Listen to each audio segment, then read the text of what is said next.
Today on Dr. Phil.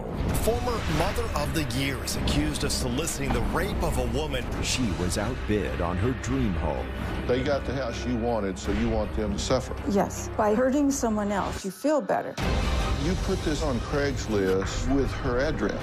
Come to my home while my husband's gone. We'll get our freak on. It became fun because I was anonymous. You weren't anonymous. You were an alter ego for this innocent woman, and you sent a man to her door. I did not view the danger. If you didn't want her to get attacked, why did you post, "Take me even if I say no"? Mother of the Year turned stalker. A Dr. Phil exclusive starts now. Carmel Valley is a beautiful, affluent community in sunny San Diego. Known for its large houses and award-winning schools, it's the kind of neighborhood where people dream of raising a family. Kathy Rowe was one of those people, and in 2011, she fell in love with a home that she believed was perfect for her family. It had everything she wanted: space, a single story, and a sparkling pool.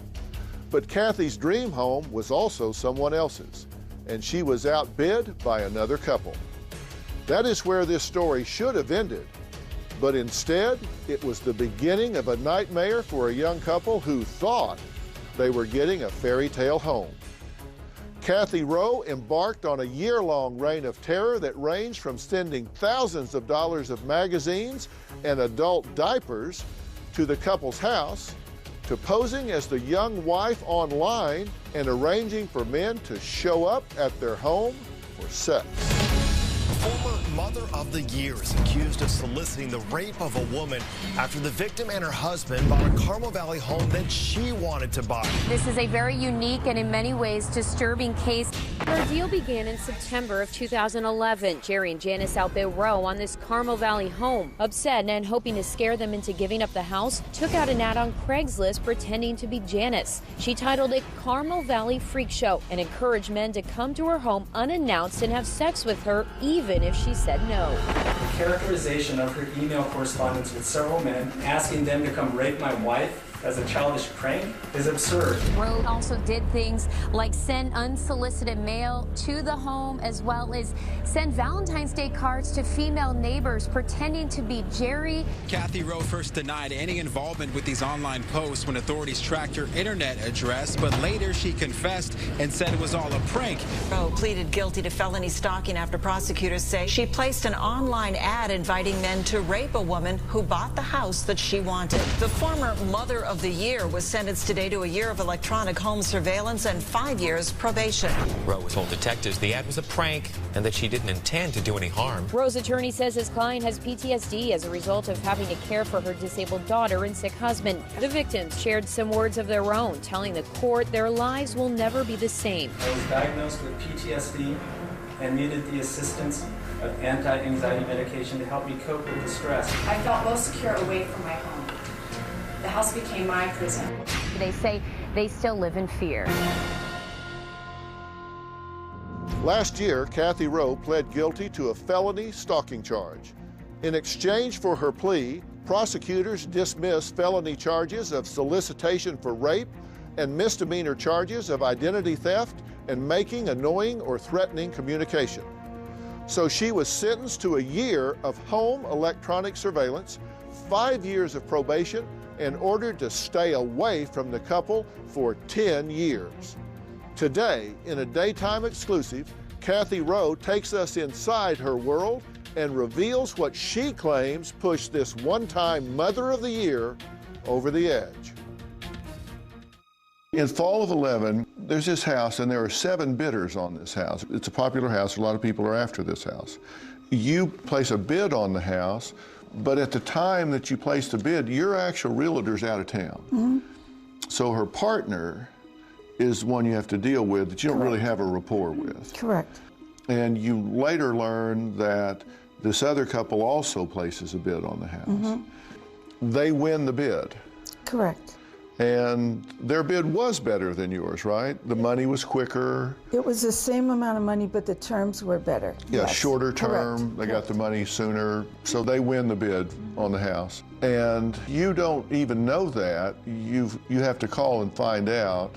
Well, I saw that the house was being termite inspected, so I called to find out, why am I seeing new owners and an inspection company there?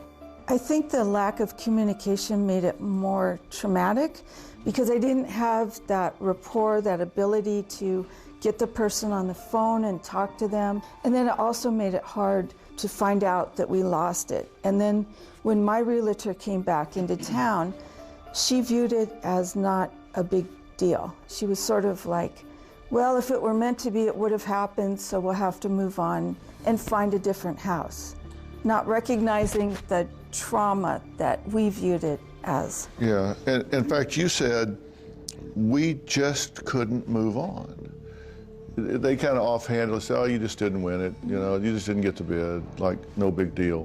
But it was a big deal to you. Yes. You're married, right? Yes. And you have children. One child. You have one daughter, and I understand that she suffers from a syndrome that she was born with, correct? Correct, a genetic syndrome.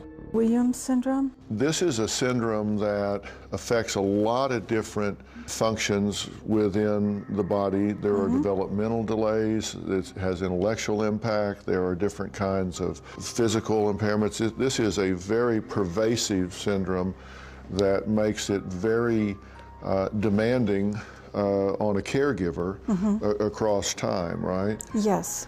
In fact, that was one of the reasons it was so important for you to find a one-story home. Yes. She has medical issues, but she also has behavioral issues. She's like a 5-year-old, I would say. So it's difficult to get her to cooperate and do things. And we lived in a 2-story home, so it was very difficult to get her to go upstairs. So yes, a 1-story home would be so much easier. And she is how old now? She is 16.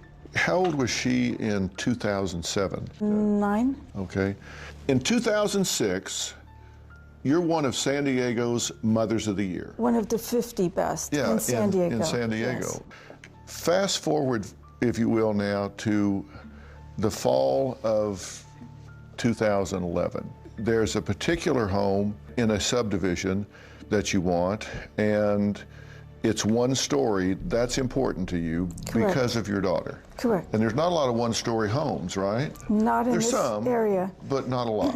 And they have to be in a particular school district. Right. And my husband, he also has medical issues. And so there were some things that we wanted to get to accommodate him as well. And his medical issues are? He had a massive heart attack in 2010. And he was becoming sicker and sicker during the time that this happened. It was hard for him to go up and down stairs. So you've got the problems with your daughter. She's getting bigger, more difficult to manage. Now your husband, he's had the massive heart attack, has a reasonable recovery, but now he's beginning to fade. There were so many things needing my help and my attention. I just became exhausted. I was working full-time and then doing my husband's work at night and dealing with my daughter, had very severe school issues. And then my best friend became sick and her disabled son needed care. So I was literally like running myself ragged and trying to exist on 2 hours sleep. And it unfortunately affected my thinking. I thought I could cope with it and deal with it. And I didn't realize how poorly I was dealing with it until all of this happened. You said, one of your quotes was, we just couldn't move on. Why? I mean, it's a big neighborhood, a lot of houses. There are other houses in the neighborhood. There are other 1-story houses in the neighborhood. Why couldn't you just find another house? A couple of reasons. One, we had looked at like 100 homes, and this was unique. It was a former model home. It was the only floor plan in our whole community that had certain room layouts and certain features that we wanted. And then the first day it came on the market, we went and saw it. Everything was perfect. Everything all lined up, and it was exactly what we wanted. But this wasn't just another house. It wasn't, and it also my mindset at the time, I wasn't thinking very clearly. I was very sleep deprived. I was very stressed out. The other difficult thing about losing the house was that we then had to live in an apartment, which is very difficult with my daughter. That became stressful, and my husband was just miserable not living in a house. And so he would walk around going, oh, if we just got in that house. Was this your dream house? It was my dream house. The minute I walked in, it felt comfortable. I fell in love with it the moment I stepped foot into it. All right, so you don't get your dream house for whatever reason. Mm-hmm. You wind up in an apartment. Things are not going well. That seemed to be a domino that started clicking things in a negative way. Mm-hmm. Why couldn't you let it go? The emotions of being so upset and so angry at losing it and angry with myself because I was the one interfacing with the realtor. I felt guilty, I felt angry at myself. I felt like I'd caused all these negative things to happen to our family. Those emotions were so strong that caused me to continue to focus on the house and eventually the homeowners. You didn't know these people? Not at all. I really want you to travel back in time to the moment that you decided to do the first thing you did that wound up getting you in trouble. Okay. And what was that first thing? Coming up. You send Valentine's cards to each of the wives from the husband that say, thinking of you. Correct. You made a flyer for the local high school kids to advertise a New Year's party at their house. This has been misunderstood. We now return to Mother of the Year turned stalker, a Dr. Phil exclusive.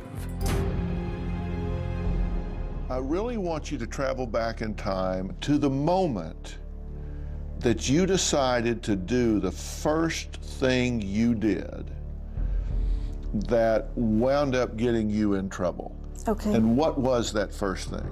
Posting their house for sale on Zillow, I believe was the first thing. Okay, so that's what you call Act One. Take me through that moment. You would have to just feel so overwhelmed by things that you had to do, almost like panicky. You feel horrible and angry towards yourself. You're full of guilt and jealousy and all these emotions. It was sort of a way for me to, I mean, it's a horrible thing to say, that by hurting someone else, it makes you feel better. I mean, it's a very childish, immature, mean thing to say. But that, I think, is the bottom line of what happened. I'm not asking you to analyze it. I'm asking you to take me through that moment at the time. Were you at your computer? Did you just on your computer? Probably, yeah. Well, no, probably. You either were or you weren't. Yeah, I mean, I was hooked up to my computer pretty much 20 hours a day. So you were at your computer. Mm-hmm. And what did you say to yourself? Did you say, I'm going to get them, I'm going to do, what did you say? This has been misunderstood. This has been a really difficult thing to explain because at the time, what I would say to myself is, wouldn't it be funny to do this? I guess it would help to explain when I was younger, like preteen, teenager, we used to do pranks to each other. That was a common thing among my friends. And when I was doing these, in my mind, they were the same thing. They weren't really the same thing, they were harmful, but my thinking at the time was so messed up that I viewed them as funny, not harmful. So that seems really incongruous to me because you just said, I'm up 20 hours, I'm totally overwhelmed, I'm just a zombie sitting there, but I've got this great sense of humor and I'm going to play this prank on these people because I think it's funny. It was sort of a release of pressure. They didn't try to harm me, they didn't mean to harm me, but them getting the house did harm me. You know, it's a little bit of payback. So it would make the pain less. I knew that the acts would cause embarrassment, annoy them. You said that in a way you thought it felt like I could have a second chance at my dream home if it was back on the market. I didn't really think it would come back on the market. I wasn't doing these things to try to drive them out of the house. It was more annoying and embarrassing them with the neighborhood. That was really more the driving force. It wasn't that I thought I would get the house, and in fact, we already owned a home. So if it'd come up on market, I couldn't have purchased it anyway. Right. So, but did it make you feel a little better? It was more the feeling that I'm going through so much pain, so if I cause someone else a little bit of pain, it equalizes it or helps me feel better. Well, you know, the old saying, misery loves company, right? It's a horrible emotion. Looking back, you say that was not a good thing to do. I get it. And what you said, I have it in quotes, I felt like I could get it, like I had a second chance at my dream home. It is really stupid now looking back at it. That's exactly verbatim what you said. Oh, I know, okay. It was seeing the ads on Zillow. Yeah. That's what it was seeing it in writing for sale. It wasn't that I thought they would actually sell it. It was more emotionally seeing it for sale again. I could pretend like it was available. Then you started sending magazines like Home and Garden and Cooking and magazines for incontinence and medical supplies. And what was the point of that? To annoy them. Just annoyance? Yeah, having people come to their door or having things come to their house that they got thousands of dollars worth of invoices. Correct. And I did reimburse them for all of the expenses, but it was certainly a pain in the neck calling up and canceling all these magazines. That created a tremendous amount of work for them. You said it was funny to me, not malicious. You said it was just funny. Is that kind of evil funny? Yeah, now I would say it's evil funny. It's not the way I normally think. I'm not a revenge type person. You said you saw it as annoying and funny, but not hurtful. I mean, not hurtful in the sense that they would be attacked in their home or injured or raped. Not that kind of harmful. You stopped their mail at Christmas time. Correct. You made a flyer for the local high school kids to advertise a New Year's party at their house. Actually, it was on Craigslist as a local event.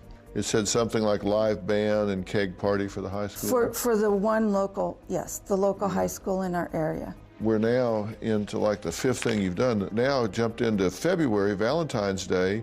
You send Valentine's cards to 6 other homes on the cul-de-sac to each of the wives from the husband that say, thinking of you. Correct.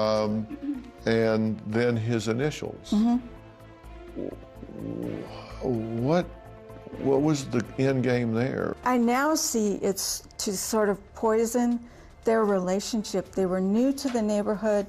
The neighbors don't know them. I can see now that those activities with the neighbors, sending them magazines, the Valentines, posting things, was really sort of to poison their relationship, where their new neighbors would think, gosh, these are weird people or wild people, or we don't really want to get to know them. That's, I think, the bottom line of what my actions would have done. So to be alienated, maybe move away? And not so much to move away. It hurt me that they had purchased the house, moved in, and now they were going to be accepted in the neighborhood. It wasn't because you wanted them to move out so you could buy the house. No. You just wanted them to suffer. They got the house you wanted, so you want them to be miserable. You want them to be alienated from their neighbors and not be happy in your dream home. Yeah, now I realize that's what I was doing. Yes, absolutely. You went on Craigslist and it said, see me any day when my husband is not home, we can put our freak on. You were soliciting people to come to her home to rape her. Mother of the Year turned stalker. A Dr. Phil daytime exclusive continues. A former Mother of the Year recipient pleaded guilty to felony stalking charges. According to prosecutors, 53-year-old Kathy Rowe placed an ad online inviting men to come to a woman's home in Carmel Valley and rape her. Rowe was apparently upset that the woman and her husband bought a house that Rowe wanted. She told detectives the ad was a prank and that she didn't intend to do any harm. You sent out a flyer to the neighbor. A sex offender had recently moved into the area. You wanted the neighbors to think, who is the wild couple? They are potentially sex offenders? Yes, it had said that one had moved in, and certainly the neighbors, because they've lived there a long time, would assume that it was this couple. So again, it's poisoning the relationship with the new neighbors. These are horrible, horrible, immature, awful things to do, but that is what I did. Did you watch them to see how they reacted? No, no. You didn't drive by to see if there were a bunch of magazines on the porch? Oh, no, You didn't drive by to see if people were knocking on their doors or anything? No, no. Did you watch this family? No. You sent religious missionaries to their home, like Mormons and what, Jehovah's Witnesses types, or you sent people to door knock them? Yeah, I signed up for 2 websites. I can't remember, one was Mormon, that you could have somebody come visit to you. You went on Craigslist under Carmel Valley Community Activities, under the Carmel Valley Freak Show, and it said something like, see me any day when my husband is not home, we can put our freak on. And you ultimately got charged with solicitation of rape. Correct. The allegation was that you were soliciting people to come to her home to rape her in a role play situation while she said no. Right. That was not my intention, but that is how the district attorney's office viewed it. It was a big lesson, especially with the internet and computers. What you may think you're doing can be viewed very differently by other people. So they couldn't get in my head and know what I was trying to do, what I was thinking. It was, again, one of those embarrassing things for the neighborhood that they would think they were wild. That was really the intention of that. But you put this up with her address. Correct. Contact me, come to my home while my husband's gone, we'll get our freak on, and put up her address. Correct. I was thinking that the neighbors would see the ad, and I did not view the danger in posting the address, but at the time my thinking was so messed up that I would just sort of focus on this part of the action and not realize all these other things could occur as well. And you got responses. Correct. And you gave information to one of these men. Coming up. It became fun emailing back and forth with these guys because I was anonymous. You weren't anonymous, you were an alter ego for this right. innocent woman in this house, and you Right. sent a man to her door. We now return to Mother of the Year turned stalker, a Dr. Phil exclusive. This woman, she was voted Mother of the Year. Her heart is set on buying a dream home. She bids. She gets outbid. And what does she do, according to police? She goes online and she orders a hit, and she orders a rape of the woman that outbid her for the dream home. Now, I want you to listen to some of the ads. I love to be surprised and have a man just show up at my door and force his way in the door and force himself on me, totally taking me, while I scream no. She's talking to these men online. She says, come by any Monday, Friday, 9 to 3. I like the element of surprise. You gave information to one of these men. One, yes. You gave a picture. Yes. So it wasn't just for the neighbors to see it. You just post it. That doesn't make sense. You post it, they see it, they think, oh, weird couple here.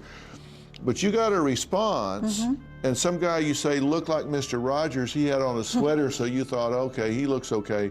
So you answer him, you give him the picture. Correct. You egg him on to come to the house. So that wasn't for the neighbors. No, that was to wasn't. get somebody to her front door that you don't know anything about. It was more... Have you ever seen Gacy? Have you ever seen Dahmer? Have you ever seen these guys? They look a lot more like Right. Mr. Rogers than they do the Incredible Hulk. Mm-hmm. No, it was an incredibly stupid and cruel and could have potentially been horribly dangerous. I understand that. You didn't give this guy the picture for the neighbors. No. You didn't get him to go to the door for the neighbors. You got him to go to the door for her. Correct. It was the Craigslist ad that was for the neighbors. I had done that in April, and I did that again in June. In April, I never got any kind of responses. I wasn't expecting to in June. When I got the emails, that was unexpected, and then it became sort of fun emailing back and forth with these guys because I was anonymous. You weren't anonymous. You were an alter ego for right. this innocent woman in this house, and you Right. sent a man to her door. Right. I totally accept responsibility. That is what I did. At the time, my communication with them was not so much dealing with her. It was really focusing on the conversation with the men, having fun, telling them all kinds of ridiculous things. Ridiculous things like, I think Correct. you said, I think I said something in our correspondence like, quote, I like it when men come through the door, take me even if I say no. Correct. Is that not predicate to rape? Coming up. If you didn't want her to get attacked, you wouldn't have sent a man to her door with the instruction, I like it when they keep going when I say no. Correct. If I had wanted her raped, I would have kept talking to him. When he asked for the address, I would have given him the address. If you didn't want her raped, you wouldn't have written those words. Mother of the Year turned stalker. A Dr. Phil daytime exclusive continues. You said, I like it when they come through the door and take me even if I say no. Is that not predicate to rape? Sitting here today, absolutely. That has nothing to do with the neighbors. That has to do with getting that woman raped. That was not my intention. My intention is to keep describing weirder and weirder things, seeing what their reaction was, seeing if they would figure out that I was not who I said I was. I've never sexted or whatever you call it. This is the first time that I've ever written these types of emails, and I think because it wasn't my name out there, it gave me sort of the ability to do it without them knowing who I was. It was sort of a safety feature for me, but unfortunately that became an unsafety feature for her. So when I was emailing back and forth with the guys, it was not like this diabolical thing of, oh, I can get her hurt. It was more really enjoying the back and forth of the emails with the men. Every other comment and email after that was all about consensual acts. And in fact, the man that I wrote that line to made me nervous. When he sent his picture, he didn't seem like fun and funny and somebody who could take a joke. He just didn't look like that, a good-natured kind of person. And so I stopped communicating with him. If I had wanted her to get attacked, I would have kept talking to him. I would have focused my communications on non-consensual activities. I would have picked the more dangerous guy to communicate with. So it was not to create danger with her. If you didn't want her to get attacked, you wouldn't have sent a man to her door with the instruction, I like it when they keep going when I say no. Well, I actually did not send him to the door. He sent the photo. It made me very nervous, what he looked like in his photo. And he asked for the address, and I refused to give it to him, and I cut off communications with him. Let me ask you about this. Sure. I'm pretty much home all day, every day, bored and incredibly horny. I love to be surprised and have a man just show up at the door and force his way in the door and on me, totally taking me while I say no. Janice, what is the person who is writing this trying to do to you? She wanted me raped. This is my wife they're talking about. There's no mistaking the intent there. Okay, how can they view that any other way? You've communicated that to someone. You've said, I'm home, I love to be surprised, I want somebody to take me while I say no. You have set the parameters. You've said sex game. Only difference is he ain't coming to your house. Correct. You didn't say come to my house. You gave her address. Correct. You just didn't tell her he's coming. But he came. Yes, he did. Not that man, but another man, the man that looked like Mr. Rogers. I totally understand that that is how they view it. And if the shoes were on the other foot, I could totally see if someone wrote that about me, that would be my interpretation.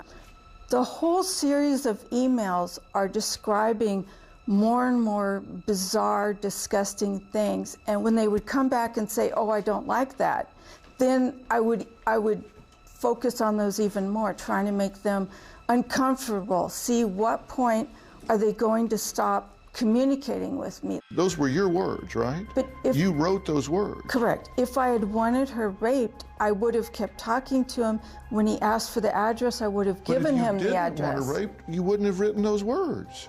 At the time, 50 Shades of Grey was very popular. It was more role-playing. But it wasn't about you. It was about an innocent woman that didn't know she was being talked about. Coming up. You're saying, I'm sleep deprived. I don't have enough time. I'm barely getting 2 hours of sleep a night, but you've got time to be ordering magazines and setting up Craigslist and having sex talk. It just doesn't make common sense. We now return to Mother of the Year turned stalker, a Dr. Phil exclusive. I believe that Miss Rowe continues to be a dangerous person because of her skills of manipulation and her ability to lie. You know, I kind of think she has more of a reason now to attack us. I'd like to comment on that. Please. One, I'm not manipulative. Two, I have been very, very honest with the district attorney and everyone. In fact, we scheduled a special meeting with them. I came and gave them all kinds of information, told them, yes, I did these things. I've been very, very honest and trying to take responsibility for my actions. As soon as I started to sleep, which was in early July 2012, like within a week of doing that, I stopped these actions because I had more ability to see what they were doing, what their impact was. I've often said, if I wanted to make somebody just really psychotic and I could control one thing, it would be sleep. I think there are a lot of people who lose a night of sleep here or there and they feel tired the next day, they get better sleep for a few days and then they're fine. But chronic sleep deprivation is really an entirely different phenomenon. It's when we're shorting sleep by half or more every night for a long, long period of time. We see, lapses in judgment, we see poor memory, poor concentration. Like in Kathy's situation, the brain actually starts to function less and less. Jerry and Janice would never forget the jolt of fear they felt as a cop gave it to them straight. He said whoever was doing it was probably pretty sick. They were probably watching, and that sent chills down my back.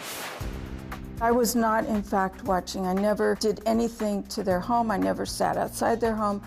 I never sent them something weird in the mail. I never did anything that's considered traditional stalker actions.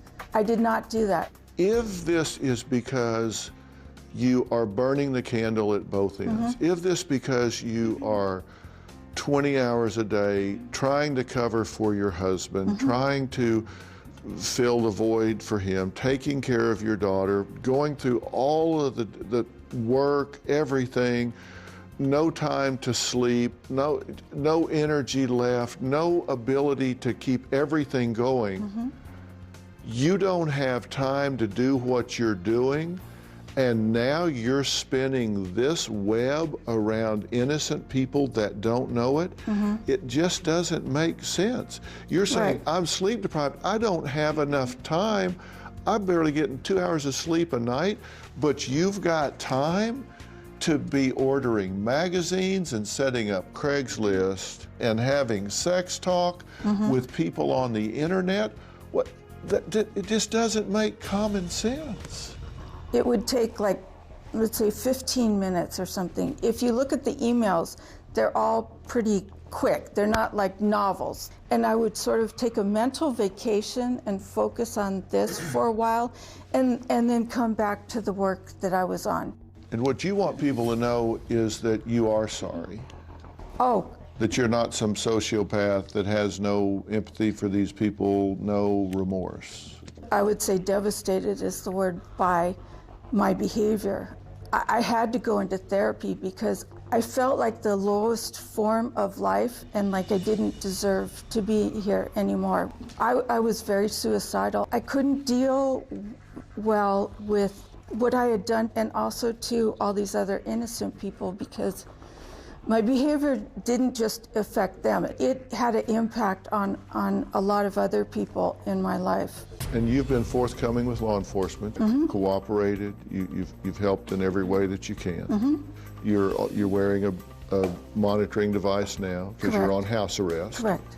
If these people got transferred and they moved off to Bangor, Maine, and that house went on the market today, would you buy it?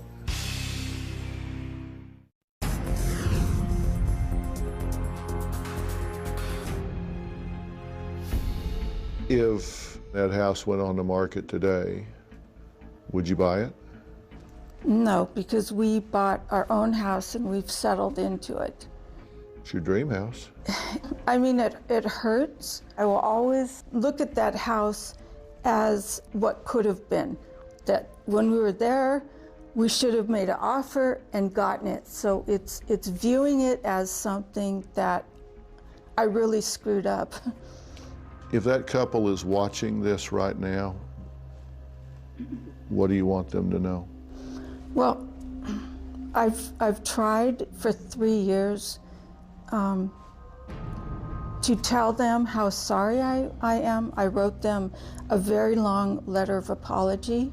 It was 3 pages long, and I wanted to explain to them what happened, why, and that I now understood what I had done was wrong, that they didn't have to worry about me doing anything else towards them. Also, my attorney on my behalf went to the district attorney to find out what things could I do to make amends to them. And the only thing they would allow us to do was reimburse them for all their out-of-pocket expense. So I did that. I wouldn't drive in their track. I wouldn't shop in our local area because I didn't want to run into them. I tried to do what I could to make amends, knowing that no matter what I did, it would be this much amends, and this was the nightmare I caused them. I'm actually a very nice person who did really horrible things. The good thing about behaviors is they have a beginning and an end. You can stop doing behaviors. Yeah. And you've stopped doing it at this point. So I did long ago. It's the repercussions will never stop. Those will be forever. Kathy is someone that you predict a good and productive life from going forward, right? If she's able to stay grounded in the fact that, you know, people make mistakes, and her mistake was lack of self-care that ended up in, you know, real harm. You know, she was not taking care of herself before this happened. She was taking care of everybody else. And I think she finally does understand life is about balance. This is not about her being a bad person. This is about her making, extremely poor judgment calls. And I think if she can get through that piece, honestly, I'd predict a better Kathy. I've always said you can't give away what you don't have, so you gotta do it. All right, Dr. Breslin, thank you so much for this. Thank I you. appreciate you letting us talk to her because I think it's a great teaching tool, and I appreciate your insights into how you think she got in this situation. My pleasure. For all of you mothers out there that are burning the candle at both ends, you can take a lesson, maybe tear a page from Kathy Rowe's book. Does sleep deprivation explain all of this story? Maybe, maybe not. But decision making is something that you have to own the consequences of. And for sure, we know that you have to take care of yourself before you can take care of others.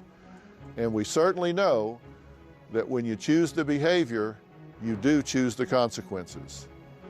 For more information about this and the warning signs that you may be getting exhausted, go to drphil.com.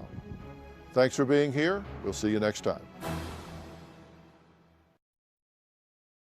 Bounce, bounce, all the girlies bounce. Take 'em to my house, turn the party out. Bounce, bounce, bounce, all the girlies bounce. Take 'em to my house, turn the party out. You warned me 1,000 times, memories can kill ya, but I didn't hear ya. I thought that I could fly, but woke up on the asphalt. I swear there was still a storm. I've always been naive, call it.